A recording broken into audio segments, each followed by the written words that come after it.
ಶುಭೋದಯ, ನಮಸ್ಕಾರ, welcome to. ಬನ್ನೀಗ ನೋಡೋಣ ಈ ದಿನದ ವೆದರ್ ರಿಪೋರ್ಟ್.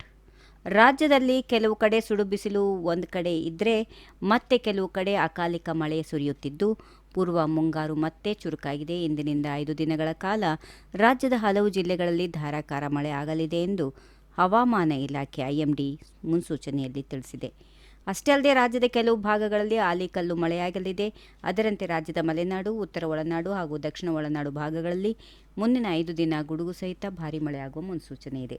ಇಂದು ಹಾಸನ, ಚಿಕ್ಕಮಗಳೂರು, ಹುಬ್ಬಳ್ಳಿ ಭಾಗಗಳಲ್ಲಿ ಭಾರೀ ಮಳೆಯಾಗುವ ಸಾಧ್ಯತೆಗಳಿವೆ ಎಂದು ಹವಾಮಾನ ಇಲಾಖೆ ವರದಿಯಲ್ಲಿ ತಿಳಿಸಿದೆ. ಅಷ್ಟೇ ಅಲ್ಲದೆ ಬೆಳಗಾವಿ, ಧಾರವಾಡ, ವಿಜಯನಗರ, ದಾವಣಗೆರೆ, ಶಿವಮೊಗ್ಗ, ಗದಗ, ಹಾವೇರಿ ಜಿಲ್ಲೆಗಳಲ್ಲಿ ಗುಡುಗು ಮಿಂಚು ಸಹಿತ ಭಾರೀ ಮಳೆಯಾಗಲಿದ್ದು ಆರೆಂಜ್ ಅಲರ್ಟ್ ಘೋಷಣೆ ಮಾಡಿದೆ. ಜೊತೆಗೆ ಉತ್ತರ ಕನ್ನಡ, ದಕ್ಷಿಣ ಕನ್ನಡ, ಉಡುಪಿ, ರಾಯಚೂರು, ಬಳ್ಳಾರಿ, ಚಿತ್ರದುರ್ಗ, ವಿಜಯಪುರ, ಬಾಗಲಕೋಟೆ, ಕೊಪ್ಪಳ, ವಿಜಯನಗರ, ಕೊಡಗು, ಹಾಸನ, ಮೈಸೂರು, ತುಮಕೂರು, ಬೀದರ್, ಕಲಬುರಗಿ, ಯಾದಗಿರಿ, ಬೆಳಗಾವಿ ಜಿಲ್ಲೆಗಳಲ್ಲಿ ಇಂದು ಗುಡುಗು ಸಹಿತ ಮಳೆಯ ಮುನ್ಸೂಚನೆ ಇದ್ದು ಯೆಲ್ಲೋ ಅಲರ್ಟ್ ನೀಡಲಾಗಿದೆ. ಇನ್ನು ರಾಜ್ಯ ರಾಜಧಾನಿ ಬೆಂಗಳೂರಲ್ಲಿ ಕಳೆದ ಕೆಲವು ದಿನಗಳಿಂದ ಮಳೆಯಾಗದೆ ಜನರು ಬಿಸಿಲಿನ ತಾಪಕ್ಕೆ ಗುರಿಯಾಗಿ ಹೈರಾಣಾಗಿದ್ದಾರೆ. ಆದರೆ ಇಂದು ಬೆಂಗಳೂರಲ್ಲಿ ಹೆಚ್ಚಿನ ಮಳೆಯಾಗುವ ನಿರೀಕ್ಷೆ ಇದೆ.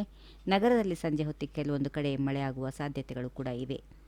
ಬೆಂಗಳೂರಲ್ಲಿ ಗರಿಷ್ಠ ತಾಪಮಾನ 33 ಡಿಗ್ರಿ ಸೆಲ್ಸಿಯಸ್ ಇರಲಿದ್ದು ಕನಿಷ್ಠ ತಾಪಮಾನ 21 ಡಿಗ್ರಿ ಸೆಲ್ಸಿಯಸ್ ದಾಖಲಾಗಲಿದೆ. ಬೆಂಗಳೂರು ಮಾತ್ರವಲ್ಲದೆ ಮೈಸೂರು, ಹಾಸನ, ಕೊಡಗು, ಬೆಳಗಾವಿ, ಧಾರವಾಡ ಮತ್ತು ಕಲಬುರಗಿ ಜಿಲ್ಲೆಗಳಲ್ಲಿ ಸಂಜೆಯ ವೇಳೆಗೆ ಸಾಧಾರಣ ಮಳೆಯಾಗುವ ಸೂಚನೆ ಇದೆ ಎಂದು ಹವಾಮಾನ ಇಲಾಖೆ ಎಚ್ಚರಿಕೆ ನೀಡಿದೆ. ಈ ವಿಡಿಯೋ ನಿಮಗೆ ಇಷ್ಟವಾದಲ್ಲಿ ಲೈಕ್ ಮಾಡಿ, ಶೇರ್ ಮಾಡಿ, ಸಬ್ಸ್ಕ್ರೈಬ್ ಮಾಡಿ.